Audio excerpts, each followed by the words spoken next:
Hello guys, and welcome back to our Dark Souls challenge run. So I have opened up a list of possible trades with Snuggly the Crow here, and the trading process is quite tedious, so I want to show it off in one case. So I will go down the list from top to bottom and just do the trades that I want to do. So the rubbish from, I think, the second episode, which has no value, it says, it actually does have a value here for the trades.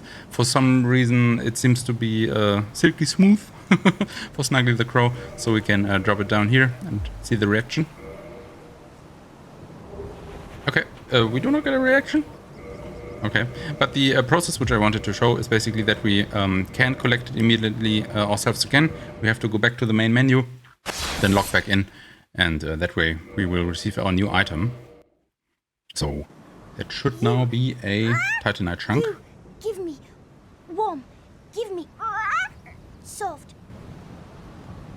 Yes, so that worked out, and I will do the same in fast forward with all the other items that I want to trade, so you don't have to see the tedious process again and again.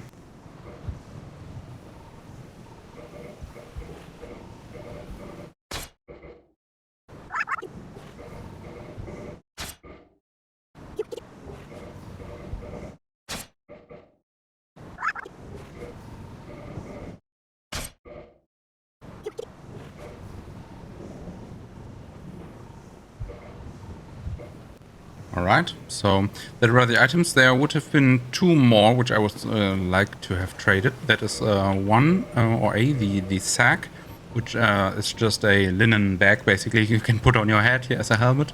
You can trade that to Demon's Great Hammer, and a weapon which we could have used, but we don't have any sack with us at the moment. And then we could also trade a Prism Stone to another Demon Titanite. Which would have been nice if we want to go for any demon weapon then. But the most important thing, despite also the chunker and other stuff we got, is of course the amount of twinkling titanite here which we were able to get. I didn't remember it to be so much, and it's quite huge how much further this will bring our damage. And that's why I actually don't want to run straight through that hallway here. Right through the middle of it, which you would of course usually do. But in this case I want to head to that fire there. Why I'm talking about running through the middle of it, we will see in a second. But let's go to reinforce our weapon here.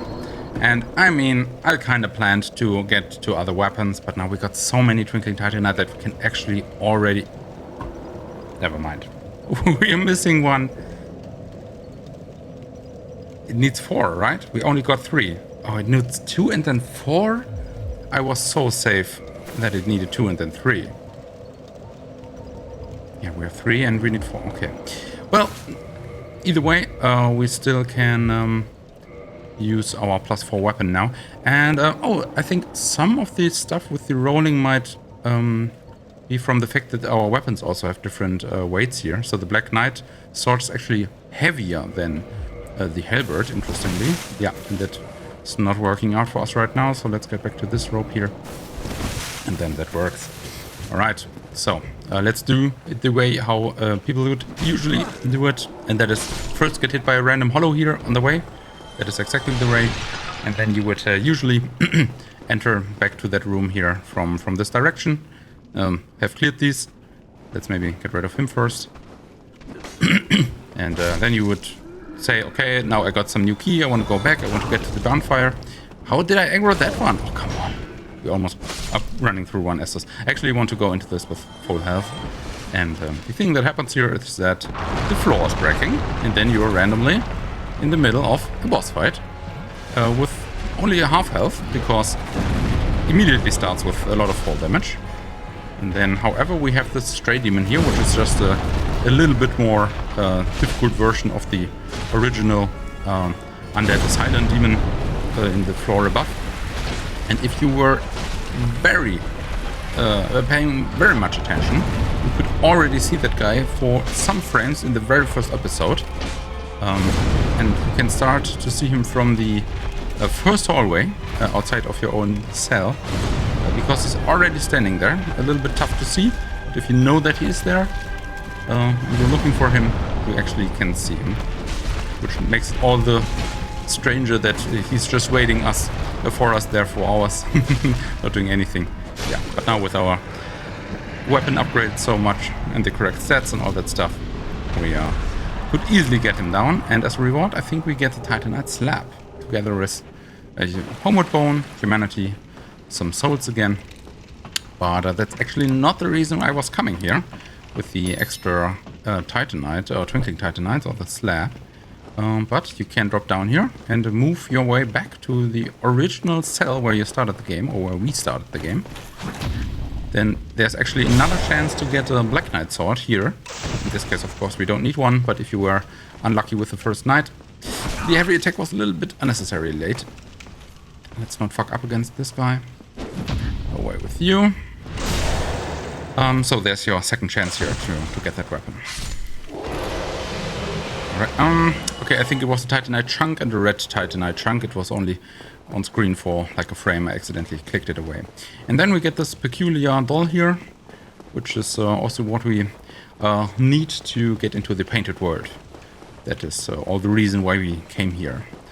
And so there's only this one boss called Ornstein and Smoke, which we would usually have to have killed before we then could use the teleport, go back here, do this stuff, then do the painted world, and so on. So I'm basically just at this point now delaying the time to just kill that one boss. And I mean, before we okay, let's save the humanity. I mean, this is another case where I would usually just warp from that bonfire on, but don't we warp anyways? Let me think real quick. We will warp anyway to Anor Londo. Okay, so no need to go back to Filing Shrine for now. Okay. Other than that, that would, again, just be one of the cases where I would just use the warp without any problem usually. So I think it's the Dark Moon Tomb. That should be the place where we just were in Anor Londo, at the lowest elevator floor. That is it. Here we are. Yeah, is it worth to use these souls, spend them? Yeah, maybe that is one extra level here. I think actually not, or is it? No, not sufficient. Let's still go with endurance here, up to the point where we can wear the full... what is the set even called? The full gold-hammered black cloak. Or gold-hammered black set. Whatever. Doesn't work out yet. Maybe with a little bit lighter trousers. We don't have any, okay. Maybe compromise somewhere here. Maybe this one. Okay, never mind. Then let's just... I could do the math, of course, every time, but yeah, often it's just easier and faster to just test around two things than to calculate it and then see for every piece if it matches the weight or not. So we need to go up one time, and then I will just fight my way back through the pit building. Okay, that was unnecessary. We were at the right floor already. But if we now use the bottom floor here, the elevator, it still should work out, right? Yeah, okay. So we wouldn't have had to move it, but yeah, it works out like this as well. So let's head our way back to the painting.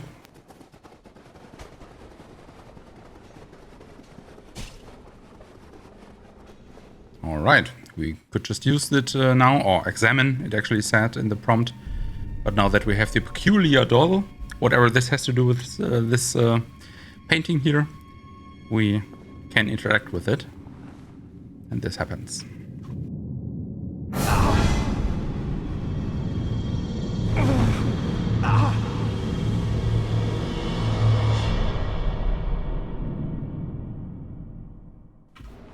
Yeah. No remainder of cutscene or anything. One of the stranger parts of the Dark Souls lore, I would say, that you can kind of interact with some paintings and then they actually can draw you into their world. So a strange doll with strange dress. And what this has to do with a doll laying on the floor in our original starting cell in the back of a Black Knight. So if you manage to summarize the lore back there, feel free to do so. In this special case, I will read the item now.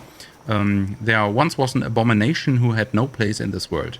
She clutched this doll tightly and eventually was drawn into a cold and lonely painted world. Alright. I don't see the lore point there. Of course, we can watch some Vatividia videos to get an hour of explanation. But if you have a quick summary, I would like to hear it. Feel free to comment below. Is it worth to light this bonfire? I mean, there's another glitch kind of here in this level, and that's one that I actually kind of like to use because it's skipping some of the unnecessary parts of the level. Might be a little bit controversial again, I guess, since we don't see so much of the painted world here. But for me, it's mostly about being an all bosses run, not about a clear Lord run, clear the Kingdom run. So I will not be ashamed to use some shortcuts here and there. And I also kind of differentiate there between glitches and actual cheeses. So what we will be doing here in this level is not really a cheese where we kind of ignore the difficulty of a boss completely. We rather use our game knowledge to just not have to grind our way through some parts of the level here, which I find kind of important to add. These parts of the level are not the most important parts of the level, right? So it's just grinding more of these mobs here. Actually, can we get rid of these with some ranged attacks? I don't really want to get intoxicated there. Okay, how are they? Where are they? Maybe it works with the... Okay, one is definitely not enough. Maybe we then want to use the halberd here, since it has more range. Okay, let's test that. Nope. Actually, it doesn't have so much range. Yep, but it works out.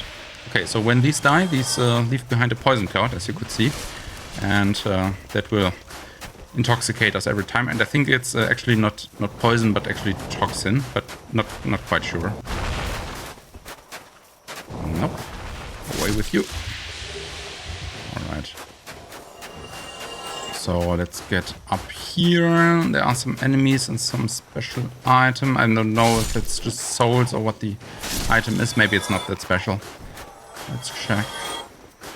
Then there are some weird crow ladies up there. And don't ask me why I know that they are ladies. I mean, you can kind of tell. You will know what I mean when we see them. Let's collect that item here. Are they not interested? Oh, no, they're coming. All right. So away with you guys. They have quite a bit HP, as you can tell. Oh, okay. Now it's getting dangerous. Let's move here. Let's drink. I was expecting to do more damage against them, but I'm kind of used to our Black Knight sword here. Got a twin humanities here. Nice, nice, nice. That drop down was totally intentional. Definitely. Not that we had any other option. I was just, to be honest, not really expecting it here. Then up here, the way continues to this way. But I mean, we can go down here as well. Did she run up now? Ah, okay, never mind. So, down here... was that any useful? I'm trying to remember. I think not so... yeah, I definitely wanted to kick that table instead of attacking that rat. Definitely. Okay, so what do we have? Okay, quite some souls. So I try to remember that as something that I want to do, usually. Yeah, wherever the crow lady is. I don't care for now, as long as she doesn't attack us in our back. Let's fill up. Get rid of this hollow here. Okay, running attack is relatively fast-paced, but it's only a straightforward slash, basically. Not a pierce, but a slash. So it can be kind of tough to hit the enemy with it. Away with you. It was not a one-shot. Okay, now he's dead. There's another one. Let's first kill that annoying one back there. Away with you. Away with you. Down you go. Alright. I'm kind of baffled, actually, that we are not intoxicated yet. I usually plan to prevent it, but don't really manage to do so. So you can attack that rope here to get that item down. And yeah, I think in Demon Souls or something there's a similar situation where there's another chain or rope or something nearby. But here it's only this one. Okay, so this part is cleared. I can go on for a little bit more here. Get rid of this hollow. Away with you. That's what I meant. Man, the halberd is sometimes just attacking somewhere, despite my camera not being in that direction, neither my character looking into that direction. The enemy wasn't target locked, and then it sometimes just decides to do it this way. So there's one more thing I want to get here, I think, this episode. Can we stagger that one like this? It works out. Let's regenerate some stamina and try to keep them stun locked. Their wing attacks will hit above our head. Nice. So we don't really get attacked by that. Okay, one more. Didn't you? Now we're here on floor level with it. That's not too good. Okay, our attack was barely fast enough. The next attack of the enemy might have knocked us down. So this was... okay. That's an invasion item. Red Sign Soapstone. So that part is not really interesting for us. You can invade other players' worlds with it. But we have an item down here. What was that again? Okay, another 5k souls. Gladly we take it, sure. And then usually at some point you will be down there and open some doors and gates and stuff like that there. But we actually won't be doing that because the way we will progress here has to do with that cliff dragon there. And it's a similar one to the one which we have seen in the second episode, I think, or maybe in the first even. Where we got some extra souls and then went all the way back and not really kill him. So he's a similar one, albeit with a little bit of a different attack pattern and stuff like that. And we also have to kill the other one, by the way. So he will be kind of a mini-boss, and we will start the next episode with him. And then he will allow us to kind of quick travel through the remainder of this world here and not really need to finish it completely, or not require us to kill all the enemies here. Alright, so that will be it for this episode. Thank you very much for watching, as always. Feel free to like the video, subscribe, follow me on social media, etc. if you want. Also, feel free to subscribe on Patreon and decide what games we are playing next. So we have a voting system there now, where if you are subscribed, you can decide what games are coming up, or for Dark Souls and stuff like that, what runs we are about to do. So feel free to check that out, and then I will see you in the next one. Bye!